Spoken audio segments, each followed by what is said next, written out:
Bismillahirrahmanirrahim. Alhamdulillahirabbil alamin. Wassalatu wassalamu ala asrafil anbiya wal mursalin Sayyidina wa maulana Muhammadin wa ala alihi wa sahbihi ajma'in. Amma ba'd. Yang saya hormati bapak-bapak, ibu-ibu, para jamaah, santri-santriyah yang masih ada pada kesempatan berbahagia ini, kembali kita lanjutkan tadabbur kita ngaji satu ayat pada zuhur, yaitu tentang Al-Quranul Karim. Hari ini kita melanjutkan studi kita, yaitu pada surah Al-An'am ayat 103. Sebelumnya telah diceritakan oleh para ustadz kita bahwasanya ayat ini bercerita tentang keberadaan daripada kaum kafirin, munafikin pada masa jahiliyah atau juga pada masa zaman-zaman saat awal-awal turunnya Islam. Apa yang terjadi pada kisah yang lalu, pada ayat yang lalu, Allah mengingatkan bahwasanya sekian banyak pada masyarakat jahiliyah saat itu mereka melakukan berbagai sesembahan. Ada yang menyembah berhala, ada juga yang menyembah api, ada juga yang menyembah bulan dan matahari, dan juga ada yang menyatakan secara terang-terangan bahwa Tuhan itu punya anak, punya istri, sampai begitunya. Dan sebenarnya itu bukanlah tradisi budaya dari masyarakat jahiliyah sebenarnya, dan itu adalah impor dari negara-negara tetangganya atau jiran dari sana. Seperti misalnya mereka menyembah berhala, itu impor dari negeri Sam, tetangganya dari tanah suci itu. Demikian juga mereka ketika menyembah api misalnya, itu turunan dari atau warisan dari agama Majusi. Demikian juga menyembah matahari, bulan dan sebagainya. Sampailah mereka menyatakan bahwasanya Allah itu punya anak dan juga punya istri. Nah, ini sebenarnya adalah impor dari sisa-sisa agama waktu itu, agama Kristen. Jadi punya anak. Nah, inilah yang dibantah pada ayat yang lalu, pada ayat 102 pada surah Al-An'am itu, bahwasanya Allah itu bukanlah berhala yang disamakan oleh para kaum jahiliyah tersebut. Allah juga bukanlah mereka yang dinamakan dengan istilahnya ada api. Masa selepel api Allah itu kecil banget gitu, bukan tandingan dia. Demikian juga Allah itu dikatakan beranak dan diperanakkan, pun juga punya istri. Itu juga dibantah dengan tegas dan terang-terangan dalam ayat yang sudah disampaikan sebelumnya, mulai dari 100, 100, 101, 102. Itu semua adalah bantahan-bantahan Allah terhadap pernyataan mereka. Bahkan ada yang mengatakan masa kaum jahiliyah ini dikatakan bahwasanya para jin dan sejenisnya itu adalah anaknya Allah. Jadi jin-jin itu adalah anaknya Allah yang perempuan. Ini kalangan kaum jahiliyah mengatakan. Dan malaikat itu adalah anaknya Allah yang laki-laki. Nah, kan semakin gak masuk akal apa yang dinyatakan oleh kaum jahiliyah ini. Ya, sesuai namanya jahiliyah, jahil. Jahil itu adalah orang-orang yang bodoh, yang tidak menggunakan akal pikirannya, tidak menggunakan hati nurani di dalam kehidupan, sehingga mereka berada dalam kebodohannya. Maka itu bodoh yang lebih fatal, lebih parah itu dikenal dengan bodoh jahil mukarrab. Jahil yang sebenar-benar jahil, artinya dia sudah tahu dia bodoh, tapi tidak mau sadar, tidak mengakui kebodohannya. Itu jahil mukarrab. Nah, yang seperti ini banyak ini. Dia tahu dia bodoh, tapi tetap saja bertahan dengan kebodohannya. Ada juga yang bodoh, yang jahil, tapi dia mau sadar dari kebodohannya dan keluar dari kebodohan itu dengan sadar, dengan sukarela, dan mereka kembali kepada Allah SWT, kembali kepada apa yang didakwahkan Rasulullah, kembali ke jalan yang benar. Tapi ada juga yang bertahan, bergelimang dengan kebodohannya itu. Makin hari makin dalam, makin luas kebodohannya, dan tidak mau keluar dari kejahilan itu. Nah, maka itu dikatakan dalam surah Yasin itu yang berbunyi a'anzartahum am lam tunzirhum la yu'minun. Apakah mereka dikasih tahu, diperingati atau tidak? Mereka tetap saja tetap tidak akan mau beriman. Nah, ini dikatakan tadi jahil mukarrab itu. Sudahlah bodoh, tetap dengan atau bertahan dengan kebodohannya. Sudah diingatkan, sudah disampaikan pesannya oleh Rasulullah dari Allah SWT, tapi tetap mereka bertahan dengan kebodohannya. Nah, inilah orang yang sudah menutup hati, pikirannya, dan ini adalah dikenal dengan jahil sebenar-benar jahil. Ini yang dikatakan dalam ayat-ayat Al-Quran dan juga berbagai hadis.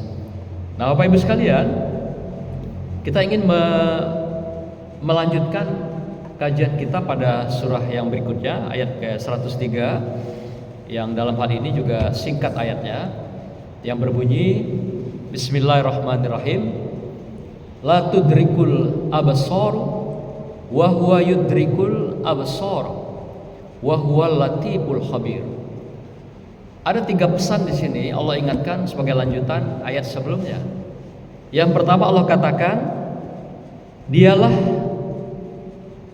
tidak dapat dicapai oleh penglihatan mata kamu. Nah, ini Allah mengatakan kepada para jahiliyah ini, karena mereka minta bukti. Kalau memang benar, wahai Muhammad, Tuhanmu itu, tunjukkan pada kami bukti secara fisik. Ya, tentu tidak mungkin. Karena kalau dia bisa dilihat oleh mata, kemudian dikenali oleh panca indera kita, berarti dia makhluk. Karena dia Tuhan, Sang Pencipta, kita adalah makhluk yang diciptakan, maka itu tidak setara dengan dia. Kalau kita bisa melihat dia, bisa meraba dia, bisa bicara dengan dia, berarti dia sama dengan makhluk, sama dengan sama-sama ciptaan Tuhan, ciptaan Allah. Tapi Allah justru tidak bisa dilihat dengan kasat mata. Hati pun tidak bisa melihatnya secara langsung. Tapi kita bisa merasakan bagaimana dekatnya Allah dengan kita, dengan keimanan yang kita miliki, dengan takwa yang kita bangun di dalam dada kita. Nah, oleh karena itu Allah ingatkan, dia, Allah, tidak dapat dicapai oleh penglihatan mata kamu. Tidak bisa dilihat. Kalau dia bisa dilihat, sama dengan kamu. Berarti sama dia sekutunya makhluk, sama dia sekutunya manusia. Karena dia Allah yang menciptakan makhluk, maka dia tidak bisa dilihat oleh kasat mata makhluk. Inilah kekuasaan dia yang tertinggi, yang tidak tersentuh oleh makhluk. Maka itu dikenal namanya Allah Subhanahu wa ta'ala. Apa artinya itu? Adalah Subhanahu wa ta'ala itu adalah sesuatu pencipta, penguasa, dan juga pengelola segala kehidupan itu yang maha tinggi. Subhanahu wa ta'ala maha tinggi, tidak bisa dilihat dengan kasat mata, tidak bisa didekati atau disentuh dengan indrawi kita. Ini yang pertama, Allah ingatkan kepada Rasulullah, sampaikan pada mereka bahwasanya Allah tidak bisa dilihat dengan penglihatan mata kamu. Yang kedua, Allah ingatkan dia dapat melihat kamu. Kata Allah, kamu sebagai makhluk ciptaan Allah tidak bisa melihat Allah. Tapi Allah dengan kekuasaannya bisa melihat kamu semuanya. Berapa banyak makhluk di muka bumi ini, baik manusianya hari ini sudah mendekati 6 miliar. Allah bisa lihat semua manusia. Apa yang kita pikirkan, apa yang ada di hati kita, Allah bisa lihat. Semuanya apa yang kita inginkan, kita rasakan, dan kita perbuat dalam kehidupan. Belum lagi makhluk-makhluk yang lain, cacing, ular, buaya, harimau, dia tahu semua apa yang diinginkan oleh makhluk-makhluk itu. Maka itu tidak satupun manusia dan makhluk-makhluk di muka bumi ini yang terlantar. Semuanya dapat makan, semua dapat minum, semua dapat tidur nyenyak. Karena Allah menguasai, mengelola dan mengendalikan segala kehidupan makhluk itu. Karena Dia yang ciptakan. Nah, ini perbedaannya. Kita tidak bisa melihat Dia, tapi kita bisa merasakan. Dia bisa melihat kita, semua makhluk yang ada di muka bumi ini. Belum lagi tumbuh-tumbuhan, belum lagi yang terbang di udara, yang ada di langit, yang ada di bulan, yang ada di bintang, ada di bumi, di laut, semuanya Dia bisa pantau dengan baik. Tidak satu pun terlepas dari pandangan Allah. Tidak satu pun lepas dari pengelolaan dan pengendalian dari Allah Subhanahu wa taala. Semuanya terpantau dengan baik. Apapun bentuknya, apapun jenisnya, berapapun kecilnya, sekalipun atom, sekalipun yang terkecil, yang berupa hanya debu, ya, itu bisa dilihat oleh Allah, ataupun makhluk yang sebesar debu bisa dilihat oleh Allah dan bisa dikendalikan oleh Allah Subhanahu wa taala. Inilah Subhanahu wa ta'alanya Allah.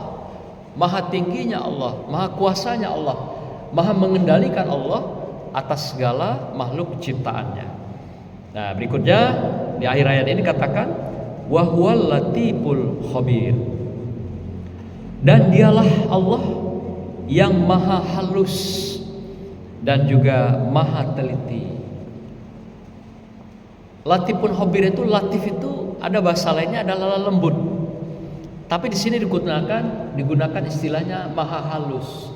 Artinya Dia tidak terlihat oleh pandangan manusia dan makhluk. Tapi Dia sangat teliti menguasai dan mengendalikan semua makhluk yang tidak bisa melihat Dia sekaligus langsung. Maka itu dalam sejarah banyak sekali kejadian-kejadian. Bahkan Rasulullah ketika Isra Mi'raj itu pun tidak ketemu dengan jasadnya Allah, tapi dengan zat yang dikatakan itu adalah dalam bentuk kodrahnya, dalam bentuk sinar cahaya. Inilah yang ditemukan Rasulullah Sallallahu Alaihi Wasallam. Karena juga kalau ketemu langsung tidak akan sanggup manusia makhluk ketemu dengan Allah SWT. Hanya ketemu sinarnya, cahayanya, tapi bukan zatnya, jasadnya secara langsung. Nabiullah Musa alaihissalam di Bukit Tursina, Mesir, memaksakan diri merayu Allah, ya Allah, berilah kesempatan pada aku untuk ketemu langsung. Aku ingin melihat wajahmu, aku melihat sosokmu, ingin melihat dirimu, bagaimana sebenarnya rupa engkau. Allah katakan, engkau tidak akan sanggup, kata Allah. Engkau tidak akan mampu. Begitulah Allah ingatkan Nabi Musa alaihissalam. Tapi maksa juga. Ya Allah, izinkanlah aku ya Allah, berkali-kali mengulangi permintaan ingin ketemu dengan Allah. Akhirnya Allah perkenankan. Ya, Nabi Musa alaihissalam ketemu dengan Allah di Bukit Tursina itu. Lalu pergilah dia ke bukit ini. Lalu Allah tampil dengan suaranya dan cahayanya. Ketika Nabi Musa melihat cahaya dan suara itu, Nabi Musa alaihissalam tersungkur dan terjelembab di Bukit Tursina itu, tidak mampu menatap cahaya dan suara yang datang dari Bukit Tursina itu. Sampai begitu. Apalagi kalau ketemu langsung. Nabi Musa tersungkur, beberapa hari dia pingsan, kemudian juga tidak sadarkan diri. Nah, setelah sadar itu barulah dia mengakui, ya Rabb, engkau adalah Tuhanku, aku adalah hambamu.